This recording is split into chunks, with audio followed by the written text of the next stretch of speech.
What's going on, guys? It's Cliffy here. Now, welcome back to another game in my Australian Reborn career mode series. Today we're taking on Pakistan. It is the final game of our three-match final series against Pakistan in our try series with New Zealand. That's an absolute mouthful. Try saying that 5 times fast and I bet you will not be able to. But we won the first game, which was our last video. It's been a long time since we've done one of these ones. And then we did win the other game as well. We chased it down quite comfortably in the end. So with that being said, this game here is a dead rubber. We have gone and made a few changes. So Pat Cummins has come into the side today. He is drastically out of form, so I'm hoping that he can attempt to try and find a few wickets here today. Bowl very good. He's in for Mitchell Starc. Zampa is in for Pat Cummins, I believe, and we've got Usman Khawaja up the top. He is in for Travis Head, I believe, in the opening position. So Zamps is in. So we are a little bit short, I guess you would say, of bowling options, or pace bowling options, you would say. I'm hoping the pitch is going to take some turn as we progress through the game, because I really am going to need both Lyon and Zampa probably to get through their 10 overs each and be effective too. So I'm asking a lot, but hopefully they can go and get the job done. Both can be very effective in limited overs cricket, especially Zampa. I don't know what he's got going on with his hair at the moment. That's a huge talking point, and apparently there's been a lot of chat about that in the Australian camp, but that is not the matter. Nathan Lyon has gone. McDermott takes his second catch for the game. I must say, for anyone doing an Australian career mode in this game, if you have not tried Ben McDermott yet as a wicketkeeper, definitely go and get him. He is solid with the bat. He normally bats down about number 7, number 8 for me, but behind the stumps he is incredible. He doesn't drop many. He doesn't drop any at all. I can't remember the last time he dropped a catch, Mr. Stumping, or something like that. He is an absolute freak off both the pace and the spin bowlers. Speaking of freaks, Gary, nice Gary, the GOAT, is getting the job done. He's picked up his second wicket, and it may be time, I think, to bring on Zamps as well, just to really try and speed things along, boys. Get in there, Nathan Lyon. Nice Gary getting armoured for just 6. And all of a sudden, Pakistan are, wow, I cannot believe that they are 4 down. I was going to say 6 down. That's absolutely incredible. But 4 down. We do have a left-hander in now in Harris Sahale, which is a bit of a pain. We've got the leg spinner on from both ends. We've got spin twins, and they seem to be getting the job done. We do have Glenn Maxwell, mind you, the other part-timer who we could potentially call on if Zampa does get hit around a little bit, which hasn't happened so far. He's only gone for a few. And it's looking as though we are going to be chasing down a relatively low total at this stage, which I'm happy with. I'm happy with sweeping Pakistan 3-0 in this Tri-Series final, boys. I'm quite comfortable with that. Nathan Lyon, he has picked up those wickets. He's been a little bit expensive, going for just over 5s, but has picked up those 3 very crucial wickets. And Zampa gets Yaman just like that. And now we do have 2 lefties in, which is going to really suit Zampa. Actually, no, it's going to suit the off-spinners more than anything. So you know what? I'm going to bring in Glenn Maxwell. 2 left-handers on strike. He's going to be turning the ball away from them. So hopefully we can somehow manage to find ourselves a wee little outside edge that's going to tickle through to Benny McDermott. Or we can, you know, just even get something else like that there, an edge. We will take that. But, you know, I don't mind using Maxi. He's going to be the guy probably with... probably with Mitchell Marsh, the guy who is going to go through and get our 10 overs bowled in this game. And there's an absolute peach. Again, Benny McDermott. How good behind the stumps has he been? He hasn't let through... Same thing. I can't remember the last time he really let through any extras, any buys, you know, any wides, any outrageous amount of wides, I should say. So he's definitely going to get the job done. Glenn Maxwell not really having the effect that I wanted, especially with the 2 left-handers on. I thought that ball turning away from them was definitely going to help Maxi, but not the case. He just hasn't really been on form today whatsoever. Zamps, he's been good. He's been good all tournament, it must be said. Ash Nagar was another one I could have put in today, but I didn't want to go too spin heavy.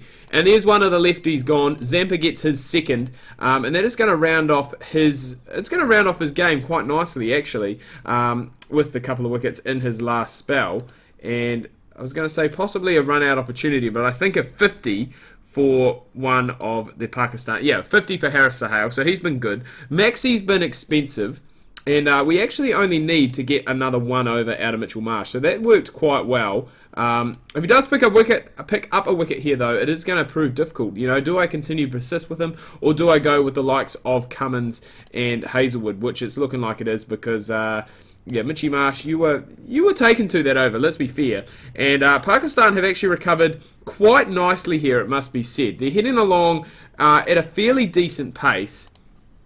And we really need Cummins and Hazelwood to come back. Probably try and keep them, ideally if we could, below 200. I know that is probably a little bit unrealistic, but a couple of wickets here and it could be all over Red Rover. There's the first one, boys. Wizarm is gone, and we will definitely go and take that there. Good stuff from Joshy Hazelwood, and we just need to contain. That 200 is definitely gone now because 198 already, and there's like 5 overs left to go. And Harris Sahale, he's had a very good tournament. He was man of the match in one of the games, I think. He's 80 off 85. Without him, this Pakistani side would have next to no runs on the board at this stage. But still, I think for the pitch that we're playing on, this is going to be well under par for Pakistan. And it should be a relatively easy chase. For the Australians. I don't know if there was a drop chance or if it was just wide of Benny McDermott. It's a drop catch. I was just talking him up, saying how good he was. He doesn't drop anything.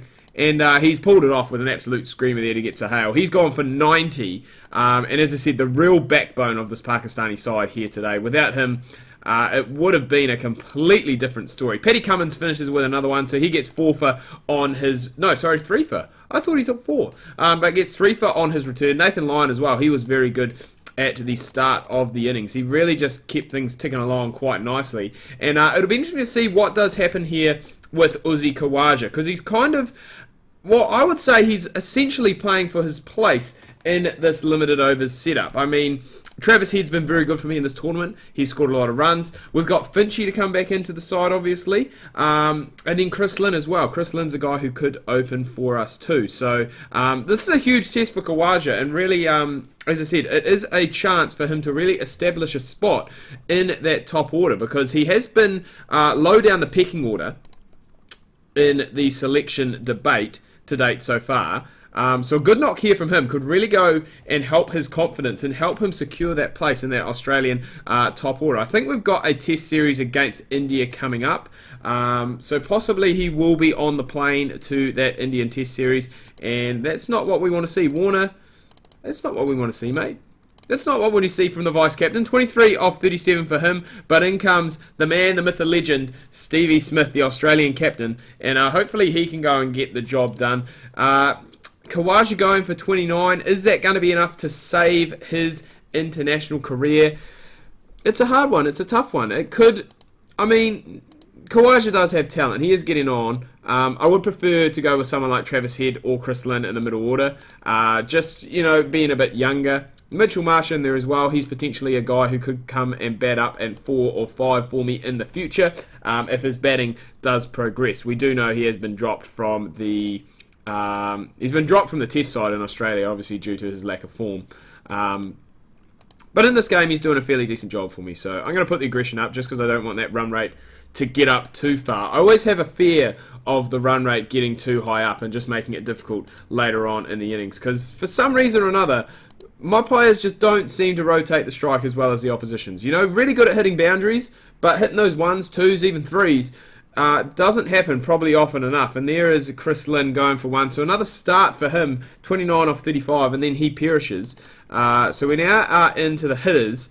And we probably don't want them in this early on, it must be said. You know, Glenn Maxwell, Mitchell Marsh, they're the kind of guys I want coming in the last 10, 15 overs that can just go absolutely nuts when we're setting a total. That is what their role in this side is. But they're going to have to play a bit different today. Maxie is going to have to play a very mature and very patient innings to see us home, essentially, to see us pick up this 3-0 whitewash, this clean sweep in this 3-match final series, which... I quite like the 3-match final series. You know, in a tri-series, I think we played each team 4 times, and then top 2 teams obviously playing off in a 3-match bilateral series, I guess you would call it, to determine a winner, which I think is quite cool because, you know, you head to...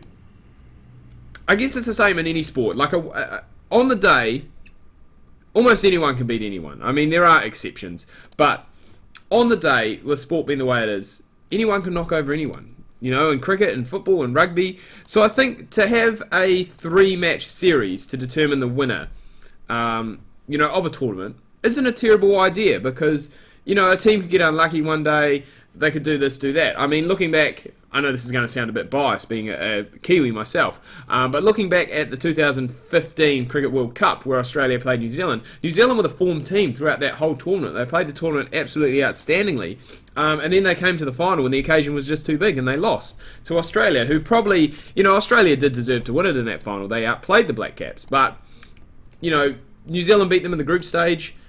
They were, you know, the form, as I said, the form team of the tournament. They were the ones that were scoring all the runs. They were getting all the wickets, having those big decisive victories. So, you know, it's something that possibly could come in. I don't think it will. I don't think it'll probably catch on.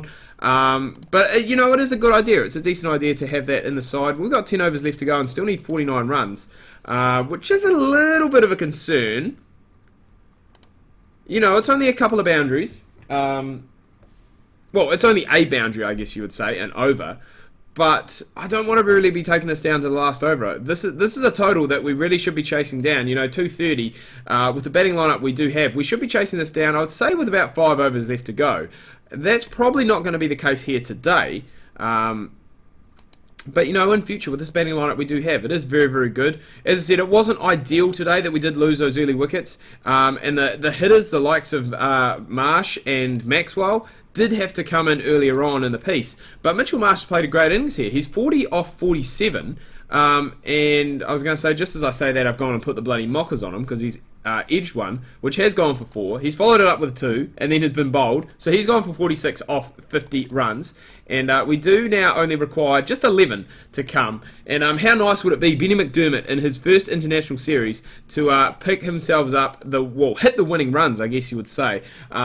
But Steve Smith, he's been there. He has been immense all tournament, all season. We've got one tour left to go. We've got a tour against India, and that is going to be our season done and dusted. Benny McDermott does manage to hit the winning runs. Australia win by 5 wickets with about 5 overs left to go. So I'm confident that we did chase it down in that stage. Pretty aggressive in those last few overs. But as we can see, we only lost 2 games in the round robin. We sweep the finals series down here 3-0. And with that, we are heading on the plane to India on the 24th of January. So really looking forward to that tournament. It is going to be big. It's going to be huge. You know, the subcontinent, spinner crazy. Zamps will be in. Lion will be in. Who else will be in? You guys will have to wait and find out next time. I'm going to wrap things up here. I do hope you've enjoyed this video. If you have, remember guys, drop a like, subscribe if you're new. I'm going to go grab myself some L&P, and I was going to grab myself some chocolate as well, just because I'm in the mood for that. Until next time, ka kite anoa. See you soon.